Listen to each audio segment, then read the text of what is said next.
Right பிளேல் பார்ப்போம். எங்களோட நேர்கோட்டியக்கம் சம்பந்தமான விடயத்தை அதில் ரெண்டு கணியங்களை முதல்ல டிஸ்கஸ் பண்ணலான்னு நினைக்கிறேன். ஏற்கனவே ஓ லெவலில் நல்லாவே கேள்விப்பட்ட கணியங்கள் ரெண்டு கணியங்கள் யார் யாருன்னு பார்த்தீங்கன்னா,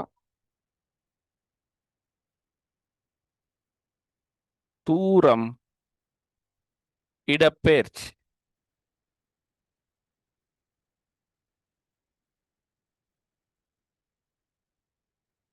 தூரம் இடப்பெயர்ச்சி சம்பந்தமான விடயங்கள் ஏற்கனவே ஓ லெவலில் இல்லாட்டி ஆண்டு 10லே நீங்கள் கேள்விப்பட்டிருப்பீங்க. அப்போ தூரம் இடப்பெயர்ச்சி சம்பந்தமா எங்களுக்கு தெரிந்த விடயங்களை கொஞ்சம் பார்ப்போம். இந்த ரெண்டு கணியங்களையும் நாங்க மீட்டர் எனும் எஸ்ஐ அலகுல அளக்க போறோம். மீட்டர் எனும் எஸ்ஐ அலகு. அப்ப இவருக்கு கிலோமீட்டர், மைல்கள், ஒளியாண்டுகள் அப்படி அலகுகள் இருந்தாலும் நாங்க மீட்டரை தான் எஸ்ஐ அலகா நாங்க நினைக்கிறோம். ரைட். அப்ப மீட்டர் தான் எங்களோட எஸ்ஐ அலகு இடப்பெயர்ச்சிக்கும் தூரத்துக்கும். இடப்பெயர்ச்சிக்கும் தூரத்துக்கும் இடையிலான மிக பிரதான வேறுபாடு ஒன்று இருக்கு பிள்ளை. இப்ப தூரம்ன்றவர் ஒரு எண்ணிக்கணியம்.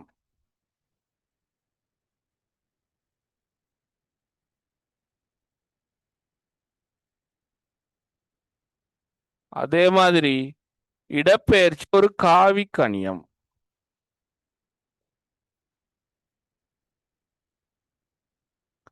எண்ணிக்கணியம் காவிக்கணியங்களிடையே பிரதான வேறுபாடு ஒன்று இருக்கு. எண்ணிக்கணியத்துக்கு வெறுமனே பருமன் மட்டும் இருக்கும். இதே காவிக்கணியத்துக்கு பருமனும் திசையும் இருக்கும். அப்ப திசையை நாங்க கட்டாயம் கன்சிடர் பண்ணணும். இந்த இடப்பெயர்ச்சிக்கு தூரத்துக்கு திசையை நாங்க கன்சிடர் பண்ண தேவையில்லை. ரைட். அப்ப பாருங்க, ரெண்டையுமே ஒரே அலகுல தான் அளக்குறோம். ஆனாலும் இவர் எண்ணிக்கணியம் ஒரு காவிக்கணியம். அப்ப நாங்க தூரம் சம்பந்தமான ஒரு வினாவையும் இடப்பெயர்ச்சி சம்பந்தமா அதுல இருக்கிற வித்தியாசத்தையும் பார்க்க போறோம். ரைட். அப்ப பார்ப்போம்.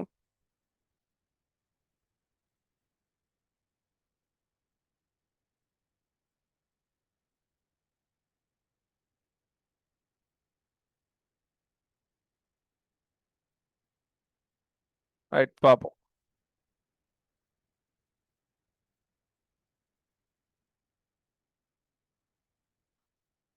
ரைட். அப்ப நாங்க பார்ப்போம். ஒரு ஏ எனும் தானம் இருக்கு. இந்த ஏ எனும் தானத்துல இருந்து பி எனும் தானத்துக்கு ஒருவர் செல்கிறார் என ஏல இருந்து பிக்கு போறாரு.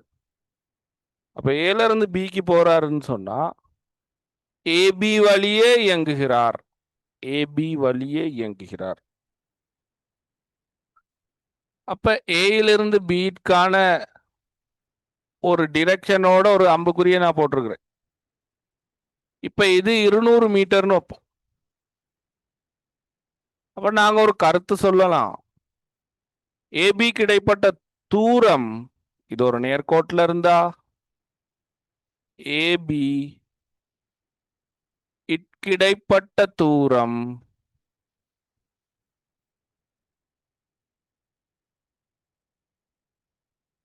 இருநூறு மீட்டர்னு சொல்லணும். சாதாரண விஷயம். ஏபி கிடைப்பட்ட தூரம் 200 மீட்டர். ஏயிலிருந்து பிக்கான இடப்பெயர்ச்சி 200 மீட்டர். ஏபி கிடைப்பட்ட இடப்பெயர்ச்சியும் 200 மீட்டர்.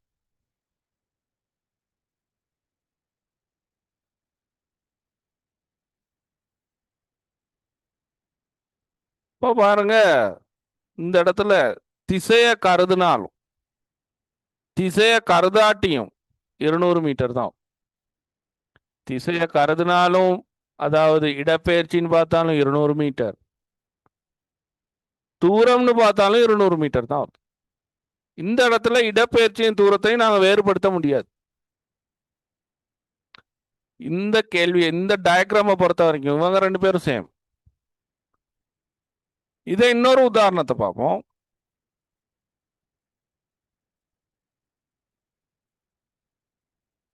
ஏனும் தானம் ஒன்றுக்கு ஏயில் இருந்து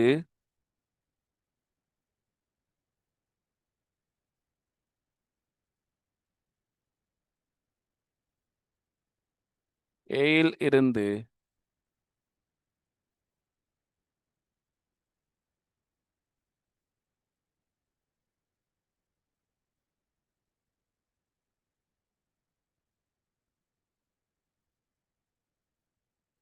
ஏயிலிருந்து கிடையாக, அதாவது கிழக்கு திசையில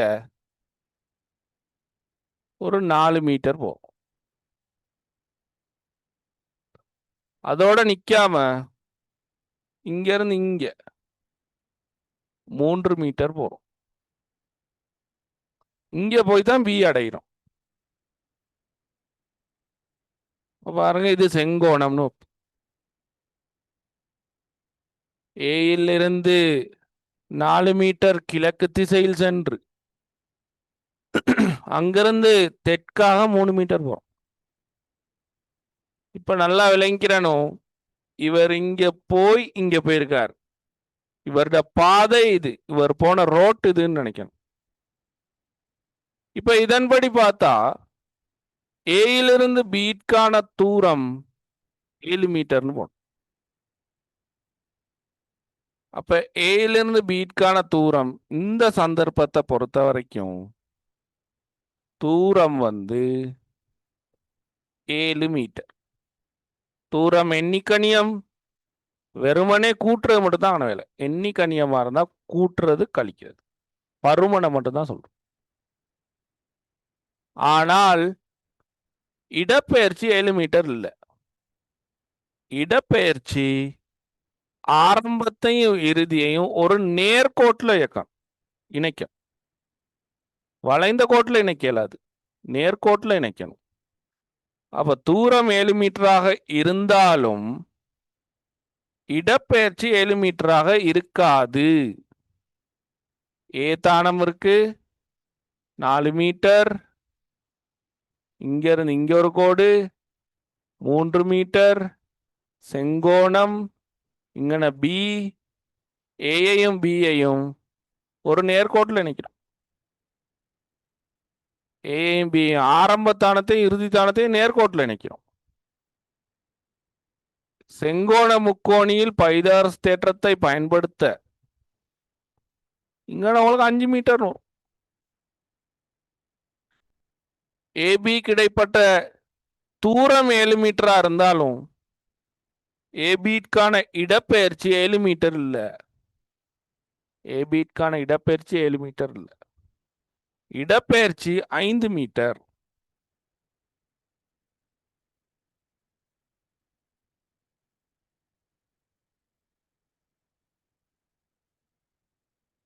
இடப்பெயர்ச்சி 5 மீட்டர்.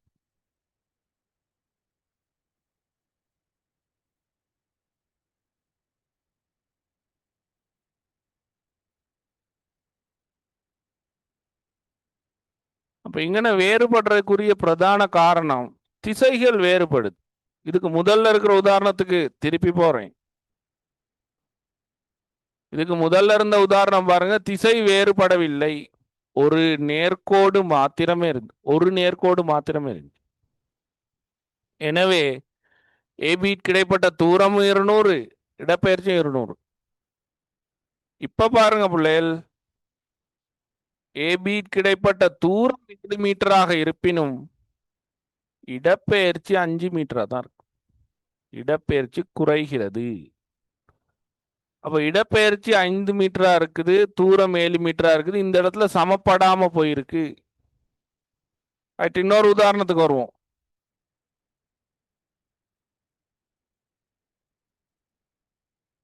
ஏனும் தானம் இருக்கு.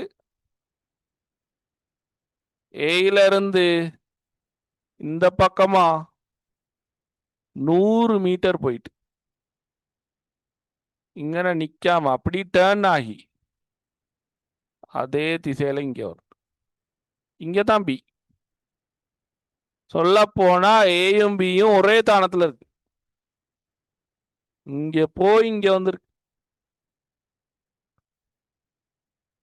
அப்ப பாருங்க, இந்த இடைவெளி இவர் டிராவல் பண்ண தூரம், இத பத்தி ஓ லெவல்ல நல்லாவே காய்ச்சிருப்பீங்க. தூரம் 200 மீட்டர். போறதுக்கு 100 மீட்டர், வாரதுக்கு 100 மீட்டர். எனவே தூரம் 200 மீட்டர். ஆனால் தூரம் 200 மீட்டரா இருந்தாலும் இடப்பெயர்ச்சி 200 மீட்டர் இல்ல பிள்ளை. இடப்பெயர்ச்சி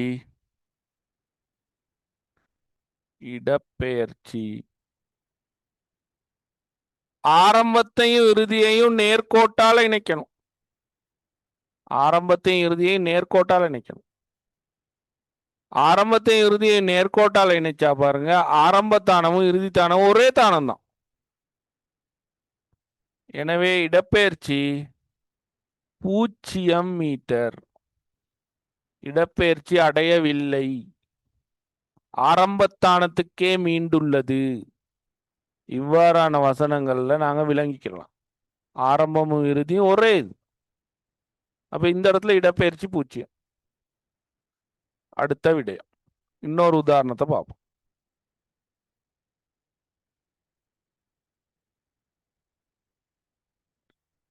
ஏன்ற ஒரு தானம் இருக்கு. இங்க இருந்து இங்க திருப்பி டர்ன் ஆகி இங்க இருந்து இங்க முன்னோக்கி செல்கிறது, திரும்பி பின்னோக்கி செல்கிறது. இங்க இருக்கிறார் பி. இந்த இடைவெளி 100 மீட்டர். இந்த இடைவெளி 40 மீட்டர். ரைட். இப்ப பாருங்க பிள்ளைகள், இந்த உதாரணத்துல தூரம் யாது இடப்பெயர்ச்சி யாதுன்னு கேட்க போறாங்க. தூரம் யாது இடப்பெயர்ச்சி யாது? அப்ப தூரத்தை பொறுத்த வரைக்கும் முன்னோக்கி 100, திருப்பி 100, திருப்பி 40. அப்ப முன்னோக்கி 100, 200, 240. 240 மீட்டர்.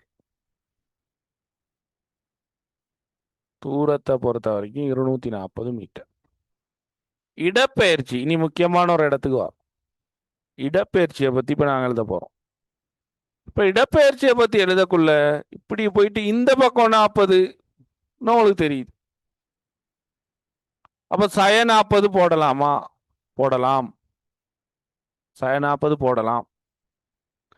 என்ன, ஆரம்பத்தானத்துக்கும் இறுதி தானத்துக்கும் இடைப்பட்ட தூரம் 40 மீட்டர். அது நேர்கோட்டில் இணைக்கிறோம். அதுதான் அவனோட இடப்பெயர்ச்சி. எனவே இடப்பெயர்ச்சிய 40 மீட்டர்னு சொல்லலாம். இடப்பெயர்ச்சி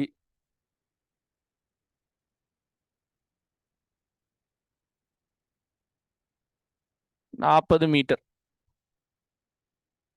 இப்ப உங்களுக்கு ஒரு டவுட் வரும், அதை எப்படி 40ன்னு சொல்லலாம்? சும்மா 40ன்னு சொல்றதா? சும்மா 40ன்னு சொன்னா இந்த பக்கம் 40 40 தானே.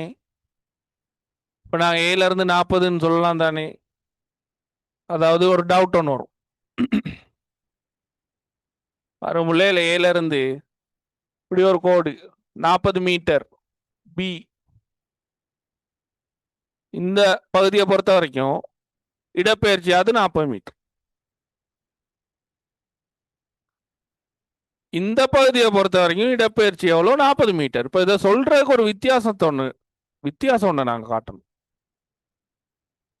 அப்ப நல்லா ஞாபகப்படுத்துங்க, இடப்பெயர்ச்சி காவிக்கணியம். திருப்பி வருவோம். இடப்பெயர்ச்சிக்கு பருமனும் திசையும் சொல்லப்படல் வேண்டும். பருமனும் திசை. இப்ப இதுக்கு முன்னுக்கு இருக்கிற சில உதாரணங்களை பாருங்க பிள்ளைகள்.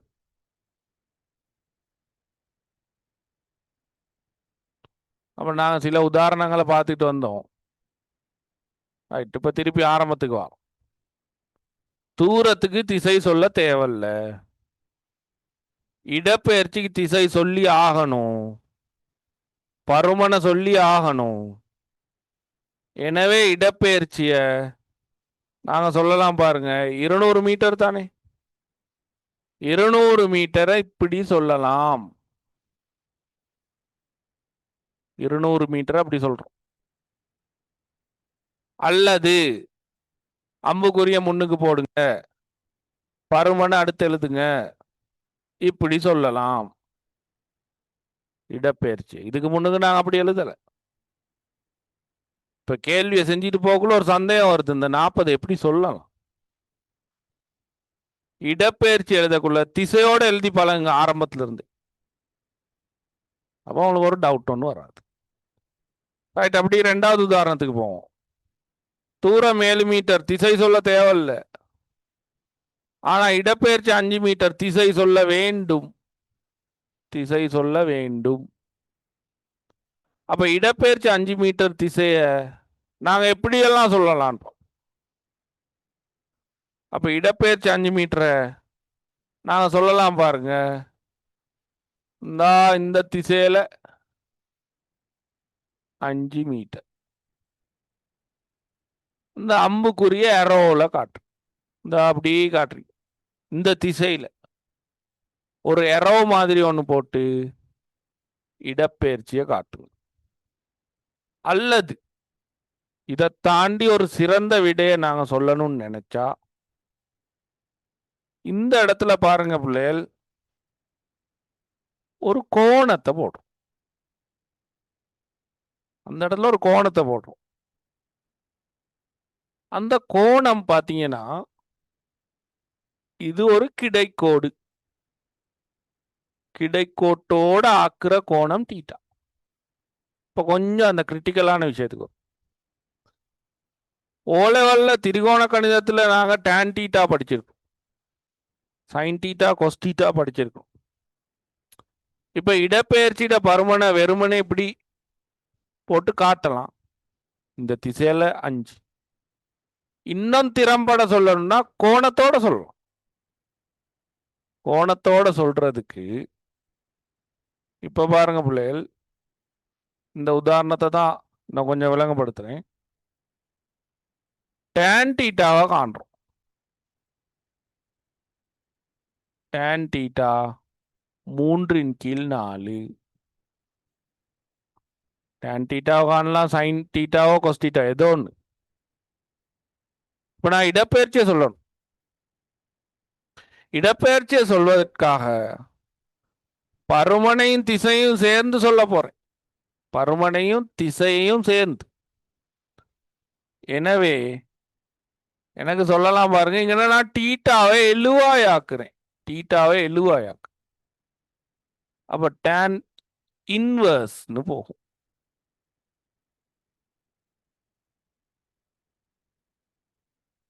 அப்ப tan சாய 1 அடுக்கு மாதிரி நினைங்களே, tan சாய 1 அடுக்கு, தீட்டா மட்டும் இந்த பக்கம் இருக்கு, tan அந்த பக்கம் போகுது. இப்ப பாருங்க பிள்ளைகள், இந்த இடப்பெயர்ச்சிய இன்னும் திறம்பட எடுத்துரைக்கக்கூடிய ஒரு முறையை பத்தி பார்ப்போம். யாராவது ஒரு மாணவர் இப்படி 5 மீட்டர்னு சொல்லணும். இப்ப பாருங்க, இந்த இடப்பெயர்ச்சியை நாங்க சொல்றோம்,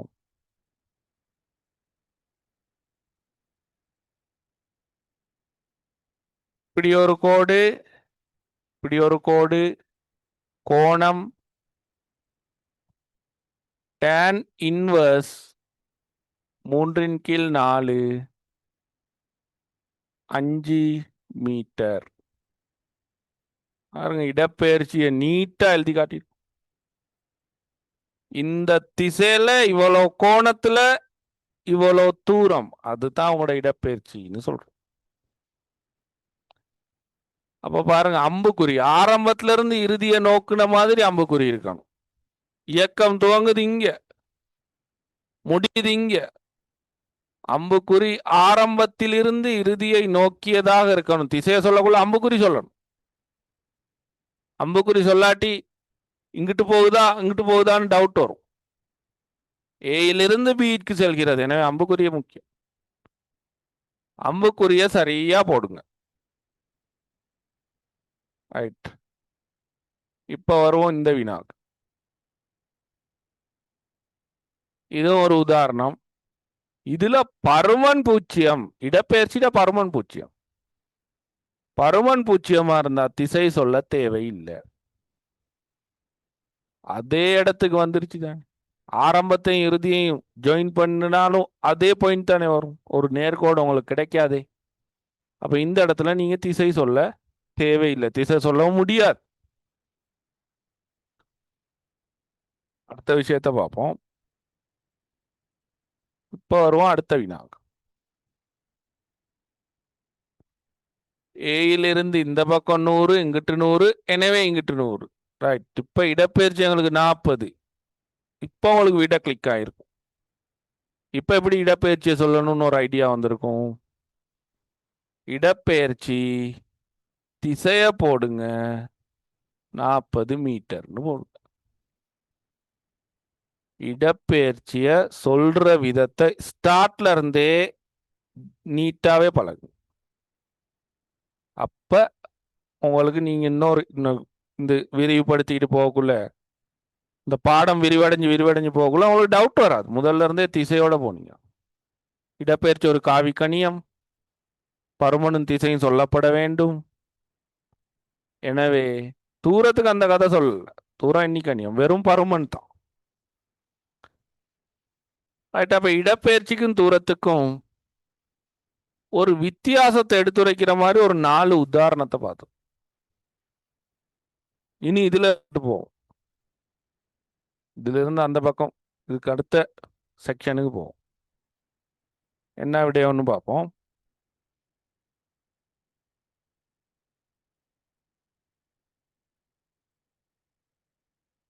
அடுத்த கான்செப்ட் கதி. கதி சம்பந்தமான வினாக்களையும் ஓ லெவல்ல செஞ்சிருப்பீங்க. அப்ப கதி சம்பந்தமான வினாக்கள்ல முதல்ல சமன்பாடை யோசிச்சுப்போம். கதி தூரத்தின் கீழ் நேரம்.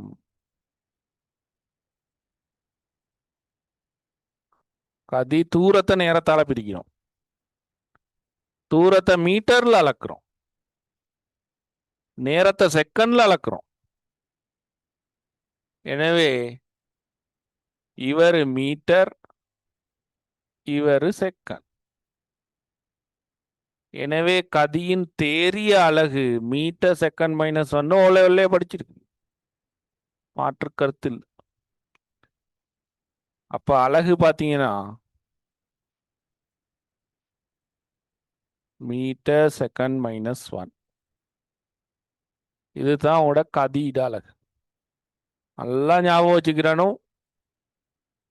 தூரத்தை நேரத்தால பிரிக்கணும். இப்ப இந்த கதியை எப்படி வரைவிலக்கணப்படுத்தலாம்னு பார்ப்போம். கதியை எவ்வாறு வரைவிலக்கணப்படுத்தலாம்னு பாருங்க. ஒரு வரைவிலக்கணம், கிட்ட 2 வரைவிலக்கணம் இருக்கு. முதலாவது வரைவிலக்கணத்தை பார்ப்போம்.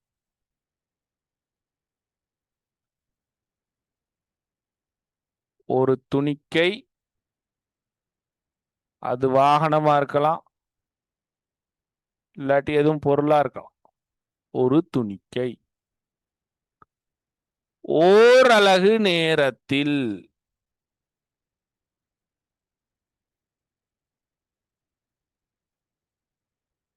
ஓரலகு நேரத்தில் இந்த பகுதி என்ன இருக்கிற வரை ஓரலகா மாத்துங்க. ஓரலகு நேரத்தில் சென்ற தூரம்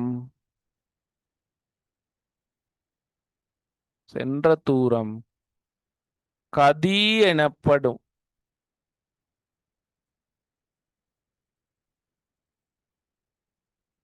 ஓரலகு நேரத்தில் சென்ற தூரம் வரைவிலக்கணத்தை நல்லா ஞாபகம் வச்சுக்கிறீங்க. பகுதி என்ன நேரம் வந்து அதை ஓரலகா மாத்துங்க. ஓரலகு நேரம்னு சொல்றது 1 செகண்ட். 1 செகண்டுக்கு இத்தனை மீட்டர் போகுது. இல்லாட்டி ஓரலகுன்னு சொல்றது ஒரு நிமிடம், ஒரு நிமிடத்துக்கு இத்தனை கிலோமீட்டர் போகுது. அவ்வாறானது ஒரு பொருள் தான். எனவே கதிக்கான முதலாவது வரைவிலக்கணமா இதை நீங்க எழுதலாம். இன்னொரு வரைவிலக்கணமும் கதிக்கு இருக்கு, அதுவும் நல்லா ஞாபகம் வச்சிருக்கணும். தொகுதி எண் பாருங்க, தூரம், பகுதி எண், நேரம். தொகுதி எண் தூரம், பகுதி எண் நேரம், ஒரே வேர்ட்ல. தூர மாற்ற வீதம்.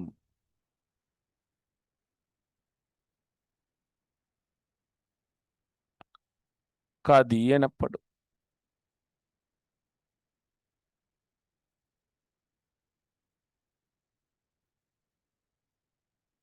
அப்ப இது உங்களோட ரெண்டாவது டெபினிஷன்.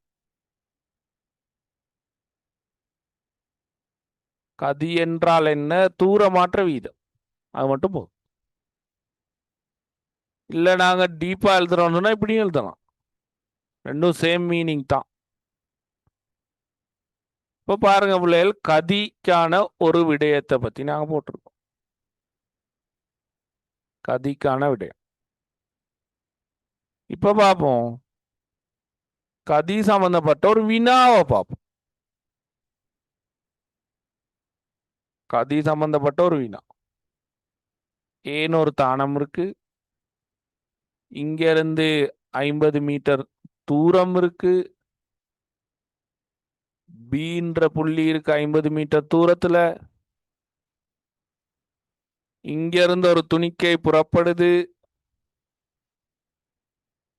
துணிக்கை ஒன்று புறப்படுது,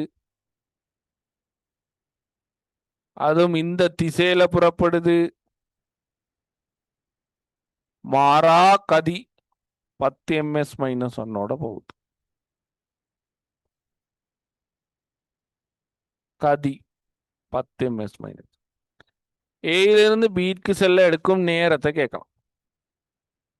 மிக இலகுவான சமன்பாடு, திசையை பத்தி யோசிக்க தேவையில்ல. கதி தூரத்தை நேரத்தால பிரிக்கணும். தூரத்தை நேரத்தால பிரிக்கணும். அவ தூரத்தை நேரத்தால பிரிக்கிறனால எங்களுக்கு இங்க பார்க்கவே தெரியுது, ஏயிலிருந்து பீட்கான தூரம் 50 மீட்டர், கதி 10 மீட்டர்/செகண்ட். நேரத்தை இலகுவா கண்டுபிடிக்கலாம். அப்ப நேரத்தை பார்த்தீங்கன்னா நாங்க வளமையான கதியை போடுவோம். கதியை வீன்னு போடுறேன்,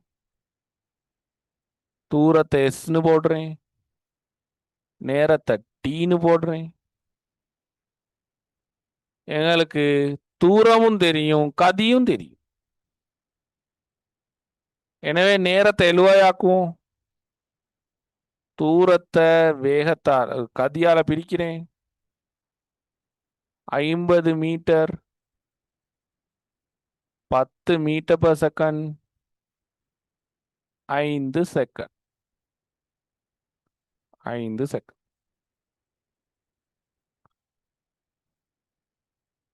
அப்ப பாருங்க பிள்ளைகள், உங்களோட ஆன்சர் 5 செகண்ட்.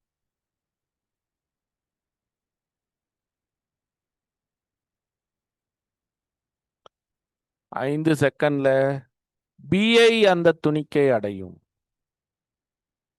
இது கதிக்கான ஒரு சிம்பிள் உதாரணம். ரைட், அப்ப அடுத்தது பார்ப்போம்.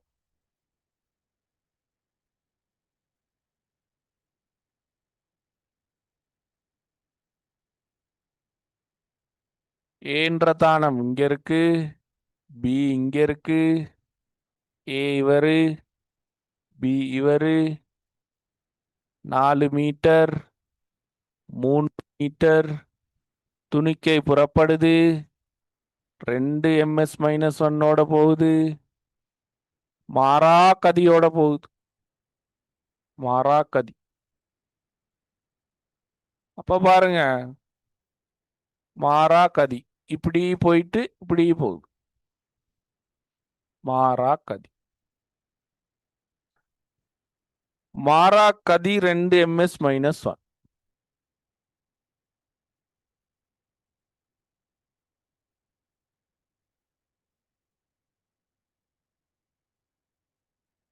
2 ms மைனஸ் 1.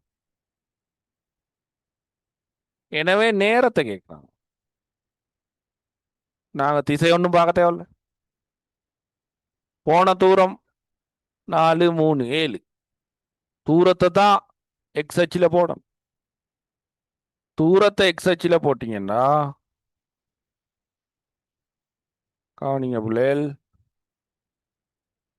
கதி 2,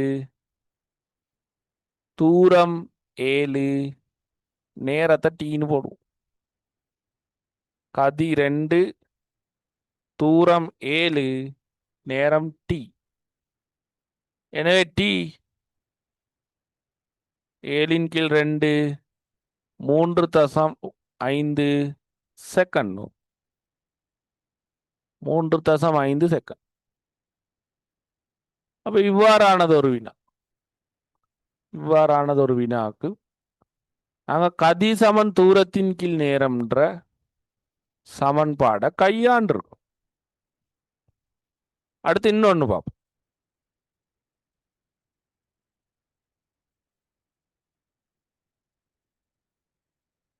அரங்குமுள்ளேல் ஏன்ற தானம் இங்க இருக்கு. இங்க இருந்து இங்க போறாரு, திரும்பி வாராரு, அதே தானத்துக்கு வந்துட்டாரு. அந்த இடமே தான் பியும். 20 மீட்டர் முன்னோக்கிய தூரம், சென்ற தூரம் 40 மீட்டர். நூல் நல்லாவே தெரியும். போறாரு 20 மீட்டர், வாராரு 20 மீட்டர், 40 மீட்டர் தூரம் சென்றுள்ளார். இப்ப தர ஒண்ணு தாராங்க. ஏபிக்கு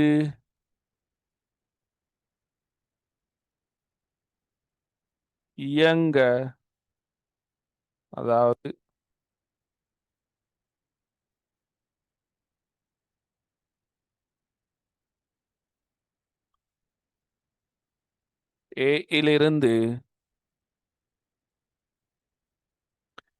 ஏயிலிருந்து பிக்கு இயங்க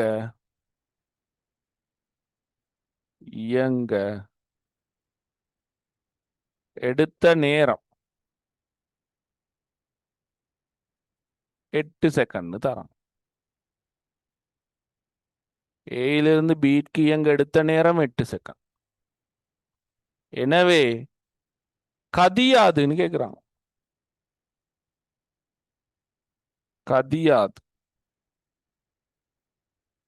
கதி தூரத்தின் கீழ் நேரம். தூரத்துக்கு நீங்க போடலாம் 40 மீட்டர், நேரத்துக்கு நீங்க போடலாம் 8 செகண்ட். அவங்க 8 செகண்ட் தரவு தந்திருக்கிறாங்க. 8 செகண்ட். எனவே 5 மீட்டர் செகண்ட் மைனஸ் 1. மிக இலகுவான செய்ய வழி பிள்ளை. திசையை பத்தி நாங்க இதுவரைக்குமே யோசிக்க ஆரம்பிச்சதில்லை. இடப்பெயர்ச்சிக்கு பார்த்தோம். கதி தூரம் சம்பந்தப்படுற மாதிரி சமன்பாடு. கதி தூரத்தின் கீழ் நேரம் 5 மீட்டர் பர் செகண்ட் தான் கதி.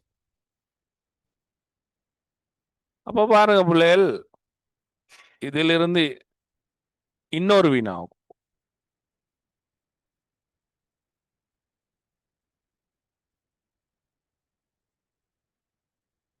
ஏ என்ற தானம் இருக்கு.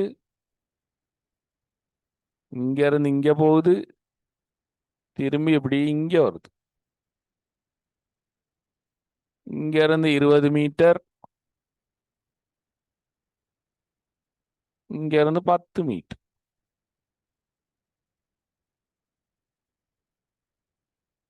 முன்னோக்கி போகுது, திரும்பி வருது.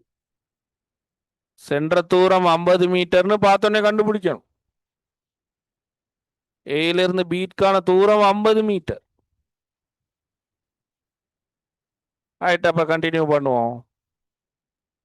ஏயிலிருந்து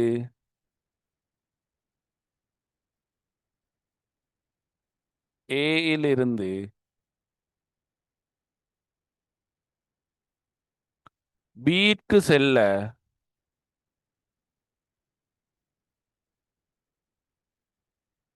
எடுக்கும் நேரம்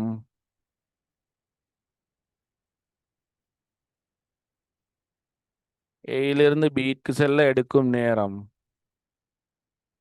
5 செகண்ட் தந்திருக்காங்க. இப்ப பாருங்க, ஏல இருந்து பீட்கான தூரம் வந்து 50 மீட்டர். 20 திருப்பி 20 திருப்பி 10 50 மீட்டர். அப்ப 50 மீட்டராக இருந்தா எங்களுக்கு கதி யாதுன்னு கேட்க போறான். அப்ப திருப்பி போடுவோம். கதி சமன் தூரத்தின் கீழ் நேரம், தூரம் 50 மீட்டர், நேரம் 5 செகண்ட், 10 மீட்டர் per செகண்ட். இது உங்களோட கதி. அப்ப திசையை நம்ம கவனிக்கிறதே இல்லை, ஆனால்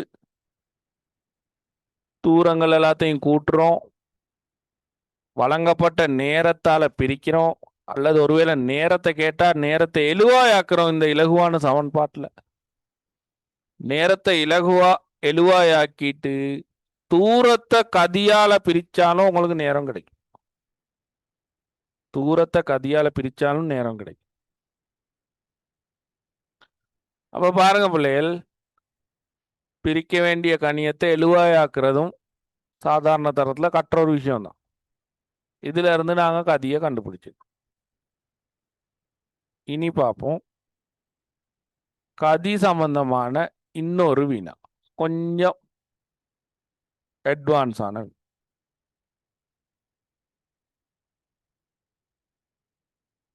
ஏ என்னும் தானம், பி எனும் தானம், சி எனும் தானம். ஒரே நேர்கோட்டில் இருக்கிற ஏபிசி தானங்க. ஏபி இடையே தூரம் 50 மீட்டர். ஏபி இடையே தூரம் 50 மீட்டர். பிசி இடையே தூரம் 20 மீட்டர். ஆக மொத்தத்தில் ஏசிக்கான தூரம் 70 மீட்டர்னு நல்லா இது.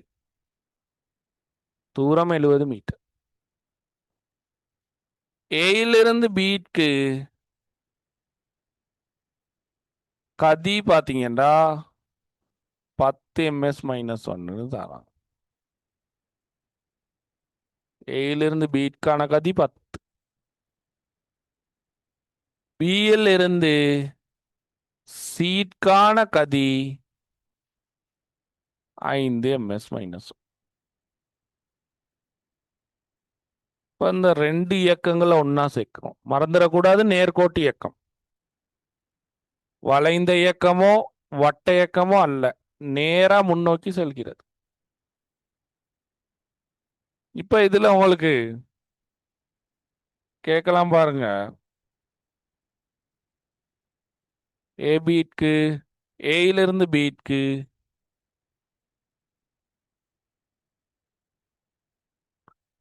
செல்ல எடுக்கும் நேரம்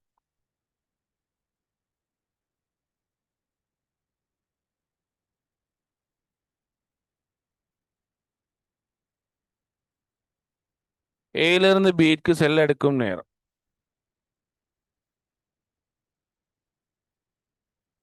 ஏயிலிருந்து பீட்க்கு செல்ல எடுக்கும் நேரம் தூரத்தை வேகத்தால பிரிப்போம். 50 மீட்டரை 10 மீட்டர் per செகண்ட். எனவே உங்களுக்கான விட 5 செகண்ட்.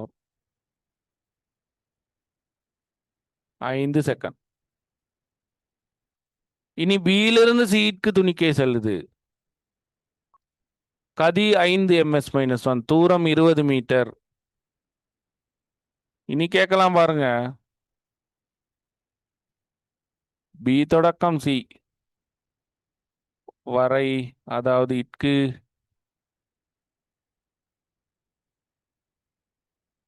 செல்ல எடுக்கும் நேரம்.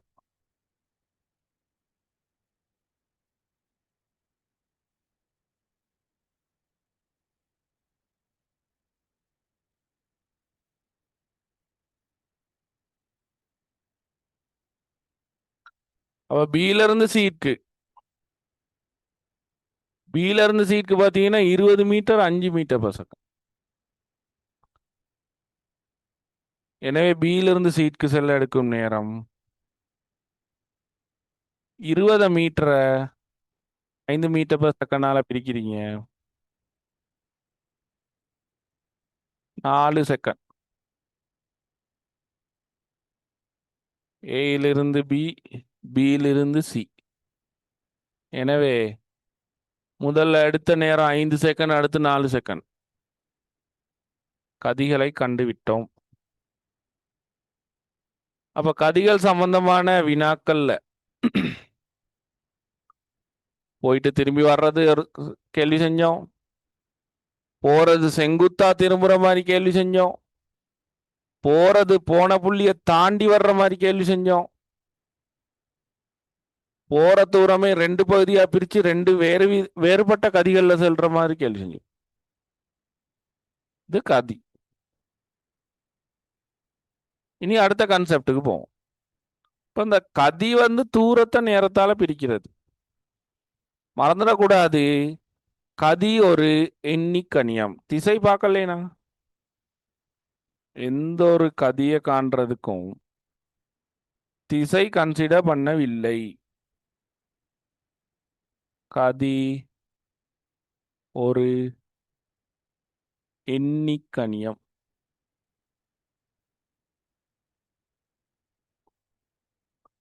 கதி எண்ணிக்கணியம். இடப்பெயர்ச்சி காவிக்கணியம். கதி எண்ணிக்கணியம். தூரம் எண்ணிக்கணியம். இனி அடுத்த கான்செப்ட், வேகத்துக்கு போ.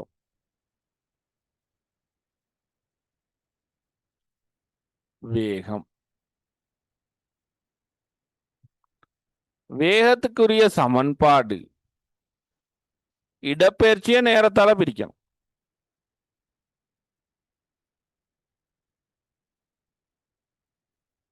இடப்பெயர்ச்சியின் கீழ் நேரம்.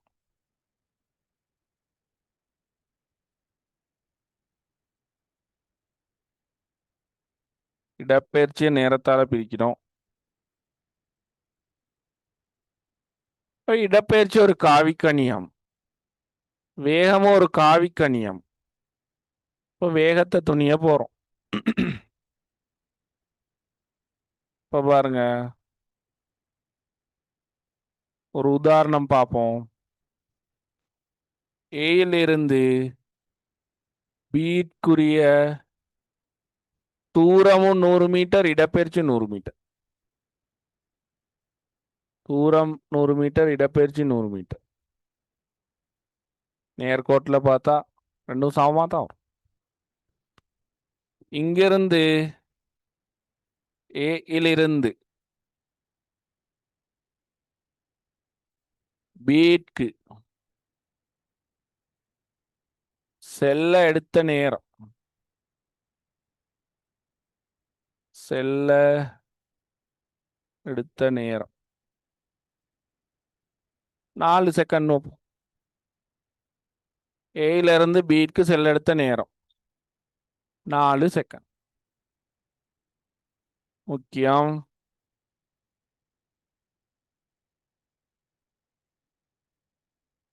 இப்ப நான் காண போறோம் வேகத்தை. வேகத்தை காண முன்னுக்கு கொஞ்சம் வரைவிலக்கணங்களையும் கொஞ்சம் ஞாபகப்படுத்திக்கிறோம்.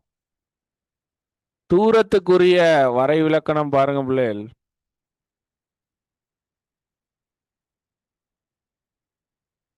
சாரி, கதிக்குரிய வரைவிலக்கணம் தூரத்தின் கீழ் நேரம், அதாவது தூர மாற்ற வீதம். வேகத்துக்கும் 2 வரைவிலக்கணம் சொல்லலாம். வேகத்துக்குரிய வரைவிலக்கணத்தை இங்க எழுதிட்டே போயிடுவோம்.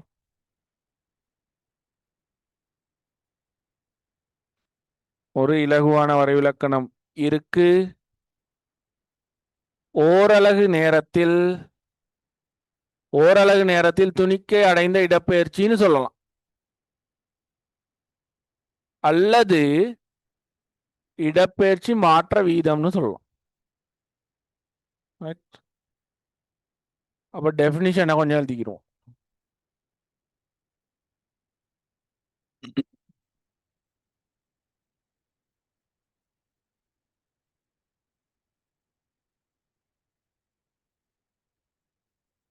ஓரலகு நேரத்தில்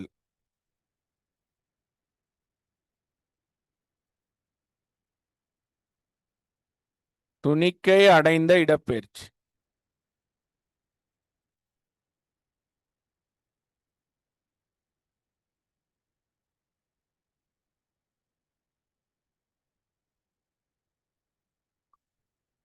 ஓரலகு நேரத்தில் துணிக்கை அடைந்த இடப்பெயர்ச்சி வேகம் எனப்படும். வேகம் எனப்படும்.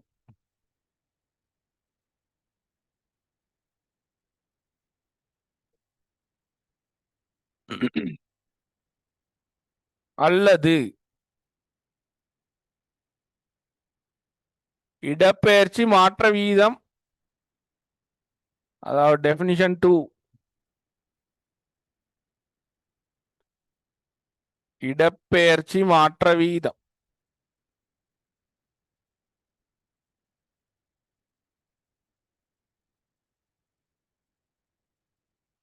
வேகம் எனப்படும்.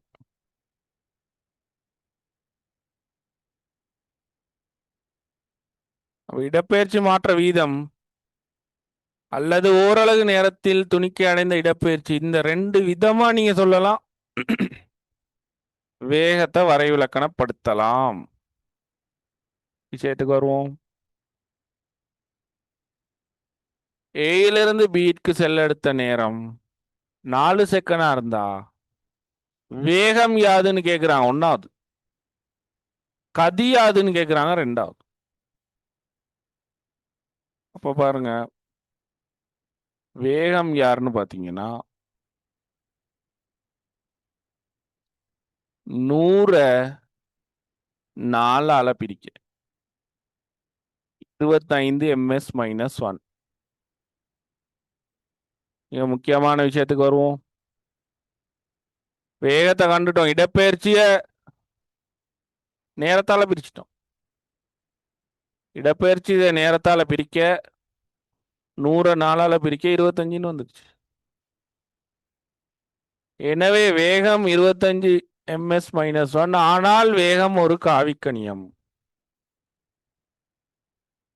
வேகம் ஒரு காவிக்கணியம்.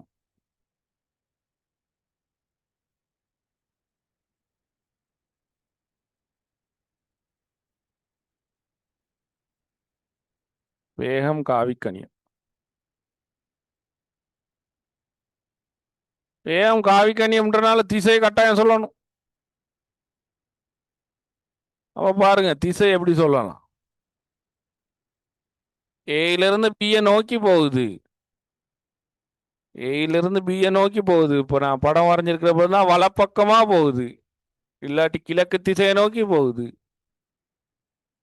அப்ப வேகத்தை நாங்க குறிக்கிற விதம்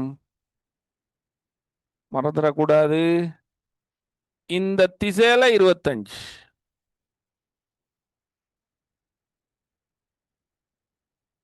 கன்செப்ட் விளங்கணுன்றதுக்காக தான் திசையை போட்டு போட்டு நாங்க போறோம். கதிக்கு திசை சொல்ல தேவையில்ல, வேகத்துக்கு திசை சொல்லணும். இந்த வினாலேயே கதி கேட்கப்பட்டிருந்தா 100/4 தான் போடுவீங்க. ஏன்னா இந்த சந்தர்ப்பத்துல தூரமும் இடப்பெயர்ச்சியும் சமம். தூரம் 100 மீட்டர், எனவே இடப்பெயர்ச்சி 100 மீட்டர். தூரமும் இடப்பெயர்ச்சியும் சமம். அப்ப நாங்க கதி காணணும்னா 100/4 தான். நேரம் மாற போறது இல்லை, 4 செகண்ட் தான். அப்ப கதிய கேட்டா 25 ms - 1 போதும். ஆனா திசை சொல்லவில்லை, திசை சொல்லவில்லை. அப்ப கதியும் வேகமும் கேட்கப்பட்ட வினாவுக்கமைய எழுதப்பட்டதை கொஞ்சம் பாருங்க.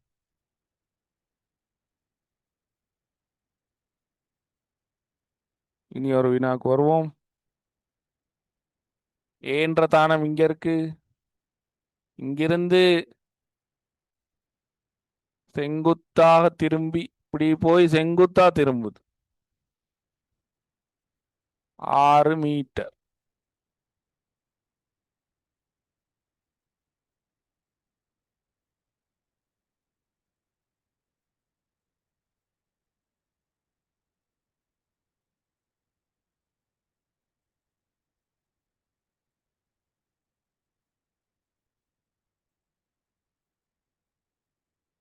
இது 8 மீட்டர்.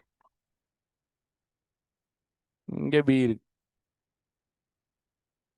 ஏயிலிருந்து வலப்பக்கமாக இயங்கி தெற்கு நோக்கி, அதாவது கீழ் நோக்கி இயங்கி பி அடையுது.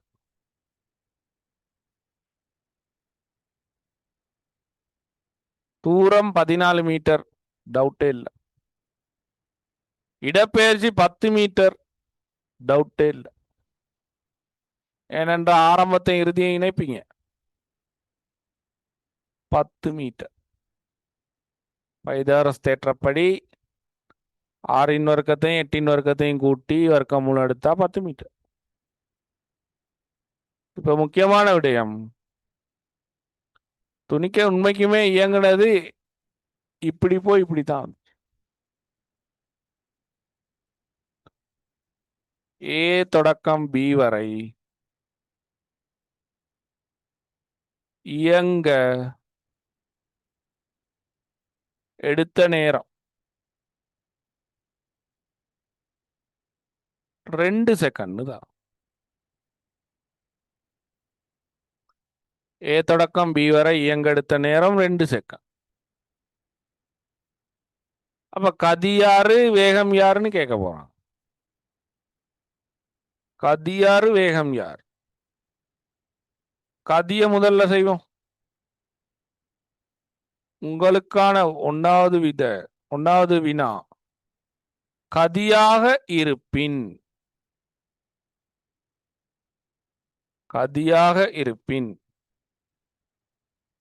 இங்க பாருங்க, ஏல இருந்து இங்க 6 மீட்டர், இங்க 8 மீட்டர், சோ 14 மீட்டர். 14 மீட்டர். நேரம் 2 செகண்ட். 7 metre per second. திசை ஒன்றையும் கன்சிடர் பண்ணவில்லை. திசை நான் போடல.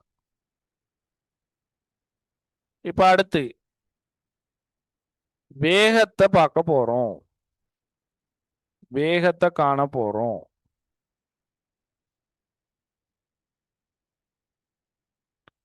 வேகம் பாருங்க, இடப்பெயர்ச்சியின் கீழ் நேரம். இடப்பெயர்ச்சி 10 மீட்டர், நேரம் 2 செகண்ட்.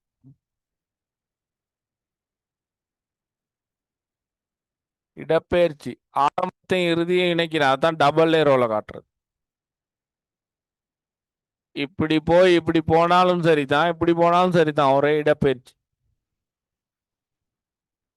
எனவே இடப்பெயர்ச்சி 10 metre, 2 second. 5 metre per second. இப்ப முக்கியமான விஷயம், திசையை சொல்லணும்.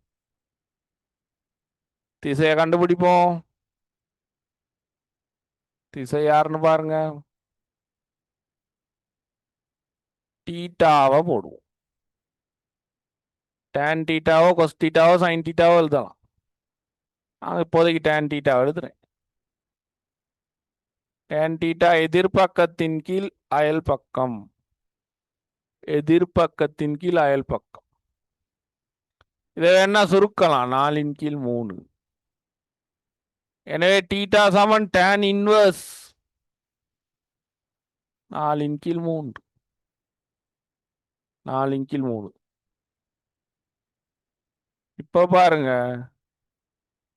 வேகத்தை குறிப்பிட போகிறோம்.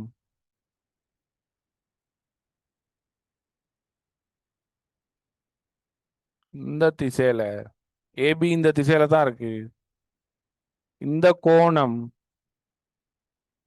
கோணம் tan இன்வர்ஸ் 4/3 5 ms-1. 5 ms-1 வேகத்தோட இந்த திசையில போகுது. அப்ப வேகத்தையும் கதியையும் எடுத்துரைக்கிற முறையை பாருங்க. கதிக்கு அப்படி ஒண்ணு நாங்க சொல்லல. வேகத்துக்கு இவ்வாறு கோணம் ஒண்ணு நாங்க சொல்லணும். பருமனு மாறுபடுது. இதுக்கு முதல் வினால ரெண்டுக்குமே பருமனோ திசையோ ஒரே ஒரே நேர்கோட்டில் தரப்பட்டனால கதியும் தூரமும் கதியும் வேகம் ஒரே விட வந்துச்சு. இதுல அப்படி இல்லை, விடைகள் மாறுபடுது. இன்னொரு உதாரணத்தை பார்ப்போம்.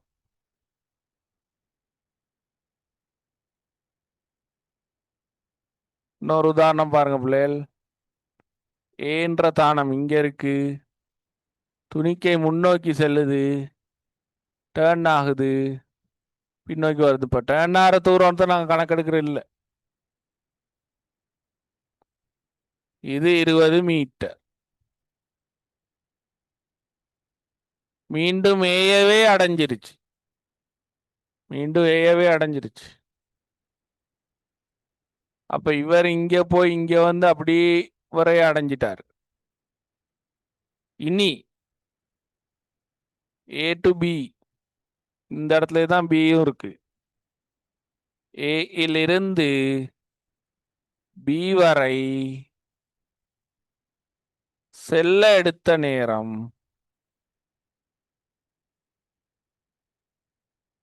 செல்ல எடுத்த நேரம் 8 செகண்ட் தரோம். ஏயிலிருந்து பி வரை செல்ல எடுத்த நேரம் 8 செகண்ட். அப்ப பாருங்க பிள்ளைகள், ஏல இருந்து பி வரை செல்ல எடுத்த நேரம் 8 செகண்டா இருந்தா கதியாதுன்னு கேக்குறாங்க. போன இடத்துக்கே திரும்பி வந்துருச்சு. ஏயும் பியும் ஒரே தானத்துல இருக்காங்க. 20 மீட்டர் 20 மீட்டர் 40 மீட்டர். நேரம் 8 second. 5 metre per second. 5 metre per second வந்து. அப்ப இவ்வாறு நாங்க கதியை கண்டுபிடிக்கலாம், மாற்று கருத்து இல்லை.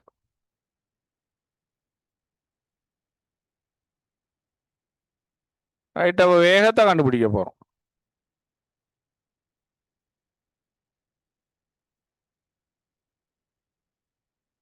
வேகம் பாருங்க, இடப்பெயர்ச்சியின் கீழ் நேரம்.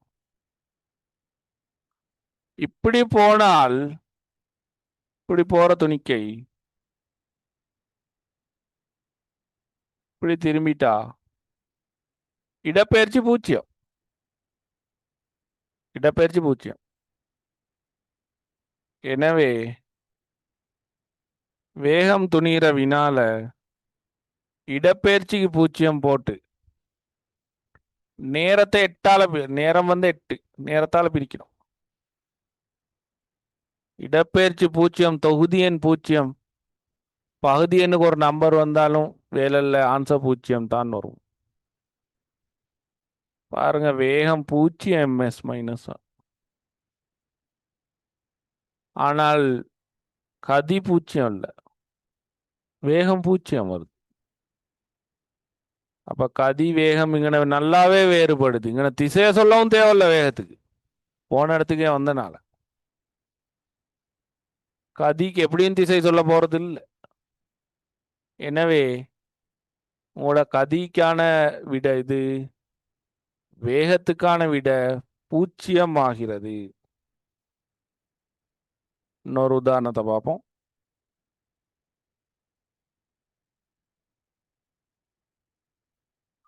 ஏ இங்க இருக்கு, பிரயாணிக்குது, திரும்பி இங்க வருது. சில பேசிக் டயக்ராம் உள்ளுக்கு தான் இன்னும் நாங்க கேள்வி செய்துகிட்டு இருக்கிறோம். இது 40 மீட்டர்.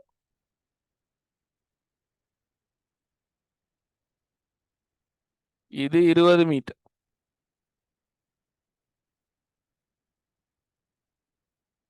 நாற்பது 20. இப்ப பாருங்க பிள்ளைகள், ஏயிலிருந்து பிக்கான தூரமும் இடப்பெயர்ச்சி உங்களுக்கு சொல்ல தெரியும். உங்களுக்கு இப்ப கேக்குறாங்க கதி வேகம், அதுக்கு முதல்ல நேரத்தை பத்தி தாரான்.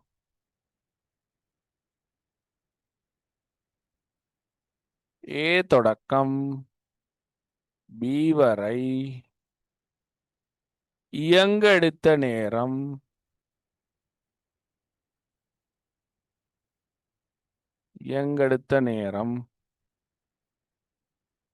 8 செகண்ட். 8 செகண்ட்னு தராங்க. இப்போ ஒரு சின்ன ட்ரை ஒன் பண்ணுவோம். இந்த டயக்ராமுக்கு ஃபர்ஸ்ட் கதி, செகண்ட் வேகம் ஆகியவற்றை துணிவோம் பார்ப்போம். கொஞ்சம் ட்ரை ஒன்று பண்ணுங்க.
பிள்ளைகள் அப்போ ஆன்சர் பண்ணியிருப்பீங்க.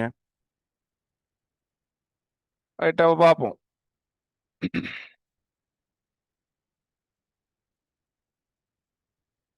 எங்களுக்கான ஃபர்ஸ்ட் தூரத்தை கண்டுபிடிச்சிக்கிறோம். தூரம் பார்த்தீங்கன்னா 40 40 20 100 மீட்டர். 100 மீட்டர். அப்போ அதுல இருந்து பாருங்க, நாங்கள் போடலாம் கதி சமன்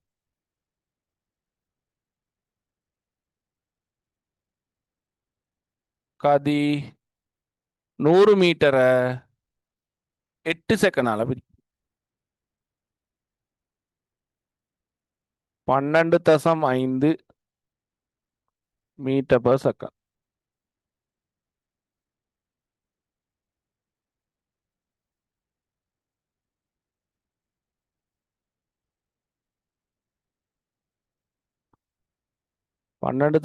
மீட்டர் பர் செகண்ட். இப்ப பௌதிகவியல்ல ஒரு ஆன்சரை பின்னத்துல கொடுக்கல. இப்ப யாராவது ஒரு ஆள் சுருக்கி இப்படி ஒரு ஆன்சரை போட்டு வச்சிருந்தீங்க, மேலே கீழே 4ஆல சுருக்கி 25/2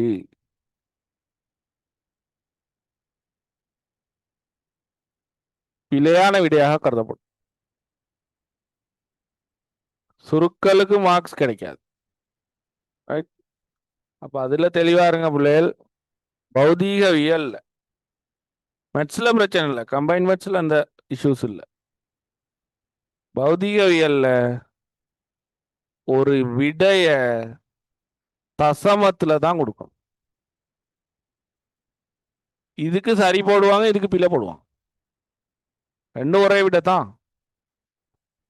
அப்ப அதனால எந்த ஒரு ஆன்சரும் பிசிக்ஸ்ல நல்லா ஞாபகம் வச்சுக்கிறீங்க, தசமத்துல தான் கொடுக்கணும்.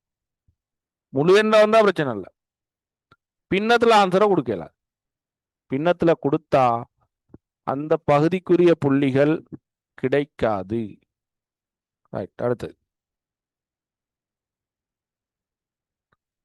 இப்போ பாப்பமுள்ளையில்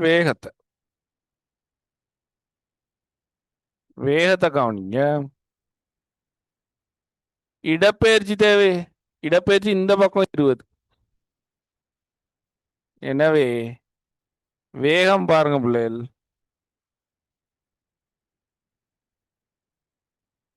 100 மீட்டர்னு போட மாட்டோம், 20 மீட்டர். 20 மீட்டரை 8 செகண்டால பிரிப்போம்.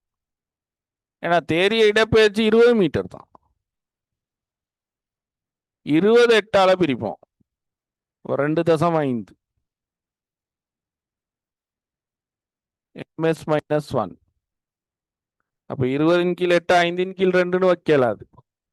5 கீழ் 2ன்னு போட்டா பில தசத்துல கொடுக்கணும், திசைய சொல்லணும். எனவே இந்த பக்கமா இடப்பெயர்ச்சி எந்த பக்கம் இருந்துச்சோ அதே பக்கம் தான் வேகம். அப்ப வேகம் இப்படித்தான் 2.5 ms - 1. இப்போ பாருங்க, கதி வேகம் மாறாம இருந்திருக்கு. இந்த கதி வேகத்தை நாங்க எப்படி ஒரு சிறு வரைபுல குறிக்கிறது ஒரு சின்ன உதாரணம் பார்ப்போம். இப்ப கதி வேகத்தை எங்களுக்கு துணிய தெரியும், வேறுபாடு தெரியும். இப்ப பாருங்க, இன்னும் வரைவு பகுதியும் ஒரு துணிக்கை இங்க இருந்து இங்க போகுது, ஏயிலிருந்து பிக்கு போகுது. 20 மீட்டர்/செகண்டோட போகுது. போய் பி எனும் பாதை பி வரை சென்று அப்படி திரும்பி வருது. ஏயிலிருந்து புறப்பட்டு சென்று அப்படி திரும்பி வருது. அப்ப திரும்பி வருது எங்கன்னு பார்த்தா ஏ வரை வருது.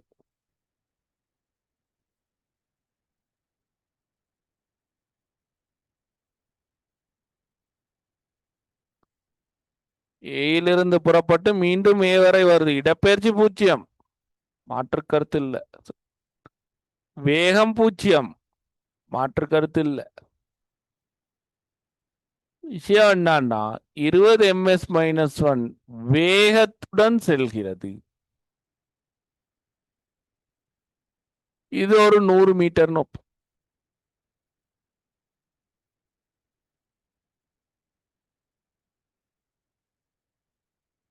இப்ப கதி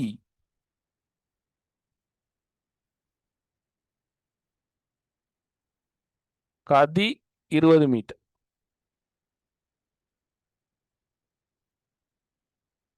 வேகம் 0, வேகம் 0. ஆனா இப்ப அவங்க கேட்கறது வேகமோ கதியோ இல்ல, கதி நேர வரைபை வரைக. ஒரு சின்ன வரைபொண்ணை பத்தி பார்க்கணும். மிக சிறியது. கன்செப்ட் என்னன்னு சொன்னா கதி நேர வரை, கதி நேர வரைபு, கதி நேர வரை. அப்ப கதி நேர வரைபுல நாங்க என்ன செய்யறோம்னா எக்ஸ் அச்சு y அச்சு டிசைட் பண்றோம். கதி வையச்சில இங்கன பூச்சியம் இங்கன நேரம் நேரத்தை செகண்ட்ல அளக்குறோம். கதிய மீட்டர் பெர் செகண்ட்ல அளக்குறோம். அப்ப கதிய மீட்டர் பெர் செகண்ட் நேரத்தை செகண்ட்ல அளக்கும். இப்ப பாப்போம் இவர் ஏயிலிருந்து சென்று மீண்டும் ஏ வரை திரும்பிவிட்டார். மீண்டும் ஏ வரை திரும்புறதுக்கு ஒரு நேரம் எடுத்திருக்கும். இங்க இருந்து பிக்கு போறதுக்கு ஒரு டைம், பில இருந்து ஏக்கு வர்றதுக்கு ஒரு டைம் எடுத்திருக்கும். அப்ப நான் அந்த நேரங்களை கொஞ்சம் காணுவோம். நேரங்களை காண்றேன் பாருங்க.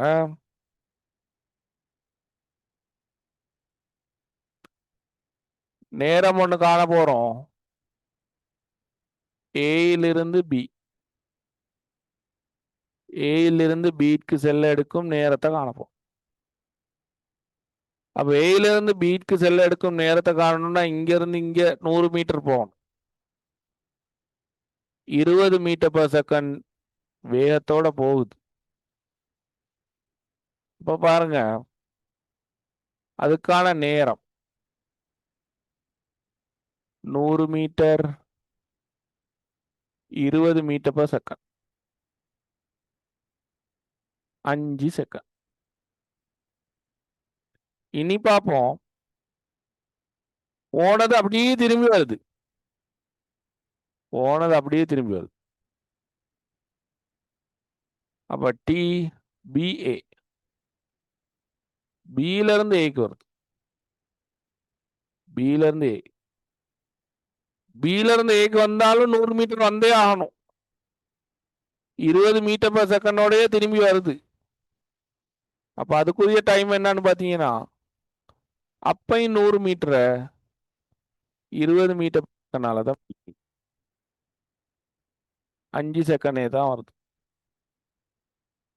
போறதுக்கும் 5 செகண்ட், வாரத்துக்கும் 5 செகண்ட். இப்ப கதி நேர வரைவு யோசிக்கிறோம். நல்லா பாருங்க பிள்ளைகள், இந்த இடம் இங்கிட்ட இருந்து இங்க போ 5 செகண்ட், இங்க இருந்து இங்க வர்றதுக்கு 5 செகண்ட். ஆக மொத்தத்துல ஏல இருந்து சென்று மீண்டும் ஏ வந்து அடைகிறதுக்கு 10 செகண்ட் போயிருக்கு. 10 செகண்ட் போயிருக்கு. இப்ப வரைவுல, கதி நேர வரைவுல கதிக்கு திசை ஒன்று முக்கியமான காரணி அல்ல. அப்ப கதி வந்து பாருங்க, முன்னோக்கி செல்லக்குள்ளையும் 20 கதி, திரும்பி வரக்குள்ளையும் 20 கதி. 20ஓடயே போயிட்டு வந்துருச்சு. முன்னுக்கு போறதுக்கு 5 செகண்ட், பின்னுக்கு வர்றதுக்கு 5 செகண்ட். எனவே இந்த கதி நேர வரைப நாங்க இப்படி வரைஞ்சு விட்டுறலாம். கதி 20, அலகு போட தேவையில்லை. அலகு மீட்டர் பெர் செகண்ட், பொதுவாகவே ஒரு அலகை போட்டு. எனவே போறதுக்கு 5 செகண்ட், ஏல இருந்து பிக்கு போறதுக்கு 5 செகண்ட், பில இருந்து ஏக்கு வர்றதுக்கு இன்னொரு 5 செகண்ட். ஆக மொத்தத்துல 10 செகண்ட். அப்ப கதி நேர வரைப நான் பர்மட்டா வரைஞ்சிருக்கிறேன். இங்க இருந்து இங்க போறதுக்கு 5 செகண்ட், இங்க இருந்து இங்க வாரதுக்கு 5 செகண்ட். ஆக கதி நேர வரைவு உங்களுக்கு இவ்வாறு வரையப்படும். போறது வாரது எல்லாமே கிராஃப்ல பிளஸ் சைனுக்கு தான். உங்களுக்கு நல்லா தெரியும், இது எக்ஸ் அச்சிட நேர் திசை, y அச்சிட நேர் திசை. இந்த திசைகள்லயே கதி நாங்க கிராஃப் பண்ணியிருக்கோம். கதிக்கு திசை இல்லை. ரைட். இப்ப அடுத்து பார்ப்போம், வேக நேர வரைபோ வரையப்போம். வேகத்துக்கு திசையை நல்லாவே கவனிக்கணும். வேகத்துக்கு திசையை கவனிக்கணும். பாருங்க அந்த கிராஃப் எப்படி வருது.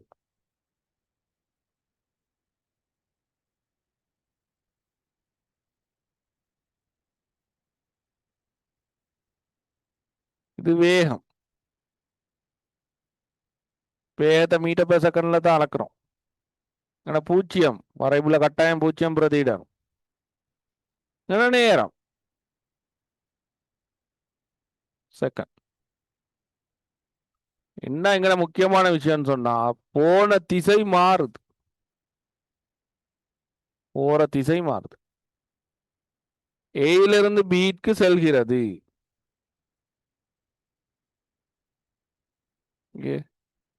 ஏல இருந்து பிக்கு செல்லக்குள்ள இந்த திசையில போகுது. பில இருந்து ஏக்கு வரக்குள்ள இந்த திசையில வருது. ஆக மொத்தத்துல நாங்க வேக நேர வரைப வரைய போறோம். இங்க இருந்து இங்க போக்குள்ள 20, இங்கிட்டு இருந்து இங்கிட்டு வரக்குள்ள 20. ஆனா வேகத்துக்கு திசையை கணக்கெடுக்கணும்.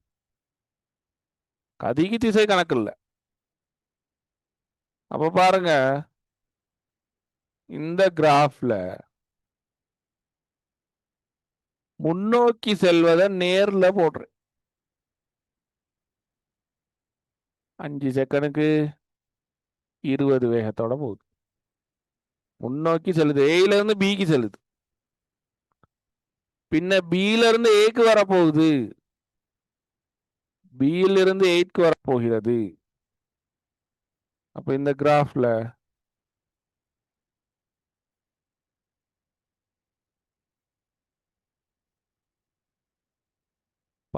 வந்து அப்ப பாருங்க கதி நேர வரைவுக்கும் வேக நேர வரைவுக்கும் இடையில இருக்கிற வித்தியாசத்தை.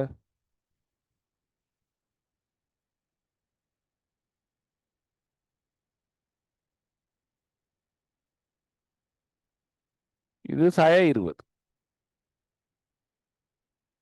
இயக்க திசை புறம் மாறுது. ஆக மொத்தத்துல கதினையும் வேகத்தினையும் வித்தியாசத்தை படிக்கிறதுக்கு இது ஒரு அடிப்படையான பிரதான உதாரணம். திருப்பியும் இந்த இடத்துக்கு வர.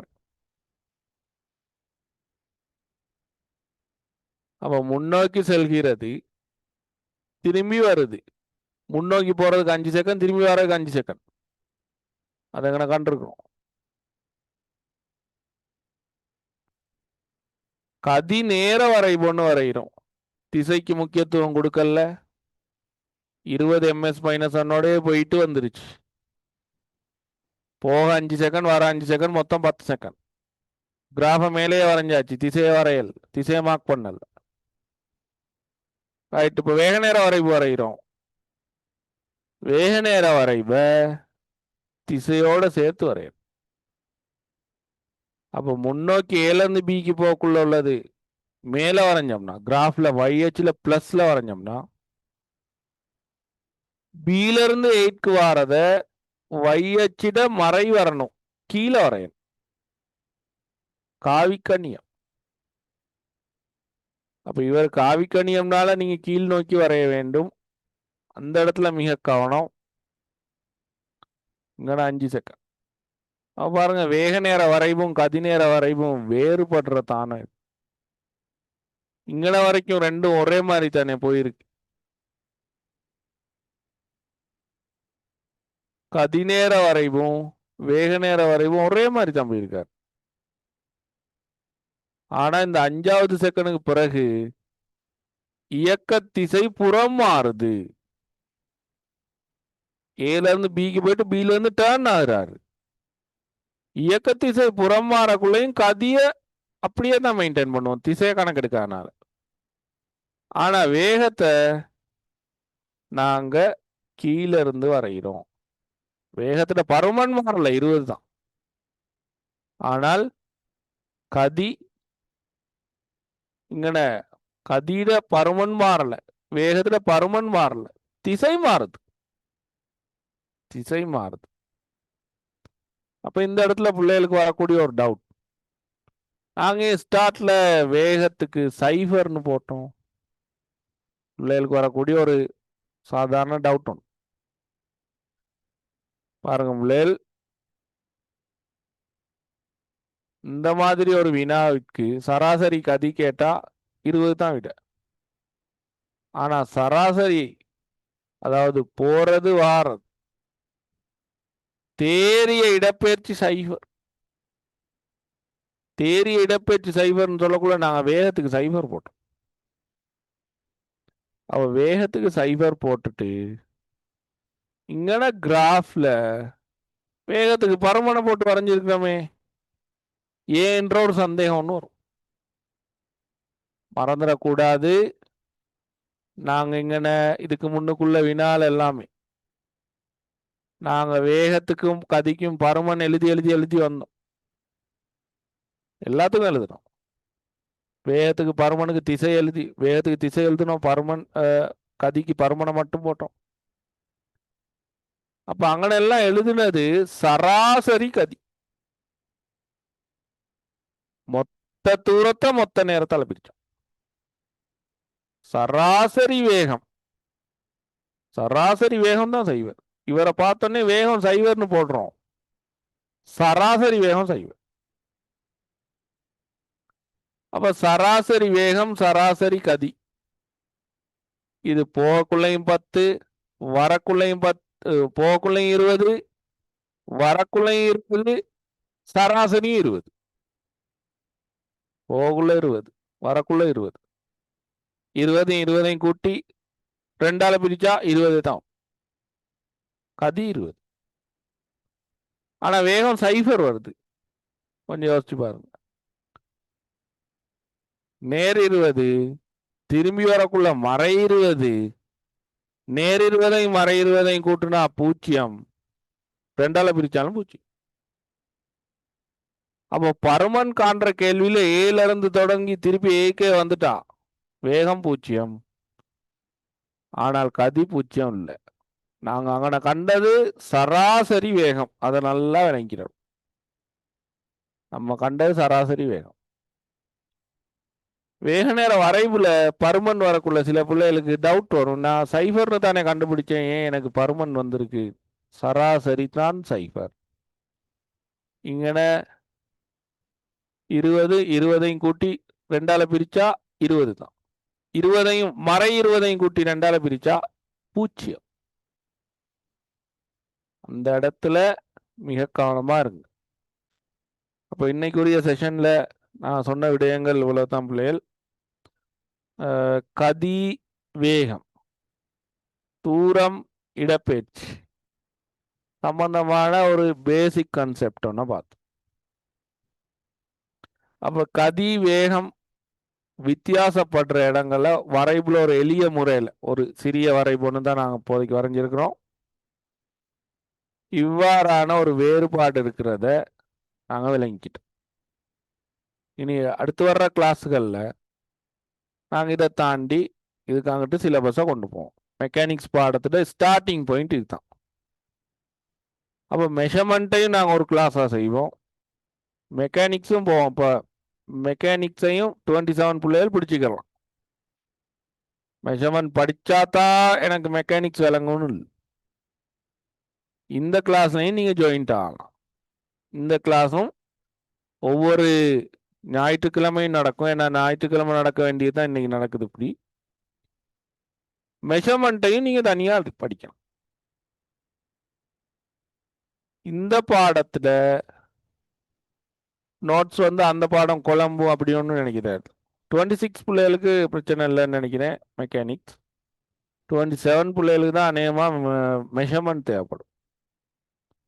அப்போ வருகிற திங்கட்கிழமை மெஷர்மெண்ட் பாடத்தையும் ஞாயிற்றுக்கிழமைகளில் மெக்கானிக்ஸ் பாடத்தையும் நாங்கள் செய்கிறோம். இப்போ அடுத்த மந்த்ல இருந்து நாங்கள் இன்னொரு டே எக்ஸ்ட்ரா கூட்டுவோம். 2 நாள் மெக்கானிக்ஸ், 2 நாள் மெஷர்மெண்ட் உங்களுக்கு நடக்கும் இல்லை. அப்போ அதுக்கேற்ற மாதிரி நாங்கள் டைமை உங்களுக்கு போடுறோம். நீங்கள் அந்த டைமுக்குரிய அந்த உரிய நேரத்தில் ஜாயின்ட் ஆகுங்க, ஜாயின்ட் ஆகி படிங்க. ஜாயின்ட் ஆக முடியாத பிள்ளைகள், வேறு எதுவும் கிளாஷஸ் ஆகிற பிள்ளைகள் இருந்தால் நாங்கள் ரெக்கார்டிங்கும் போடுவோம். நீங்கள் மிஸ் ஆன லெசனை நீங்கள் எத்தனை தடவை வேணாலும் ப்ளே பண்ணி பார்த்துக்கலாம். அப்போ இன்னைக்குரிய செஷனை முடிக்கிறேன். அடுத்து வர்ற செஷன் தொடர்ச்சியாக எங்களோட சேனலில் இணைந்துருங்க. உங்களுக்கு டைம் எல்லாம் அப்டேட் ஆகும். நெக்ஸ்ட் மந்த்ல இருந்து கொஞ்சம் டைமை கொஞ்சம் கூட்டி கொஞ்சம் கூட விடயங்களை படிப்போம். அப்போ இன்றைக்கு செஷன் இதோட முடியுது. அப்போ நாங்கள் அடுத்த கிளாஸில் சந்திப்போம்.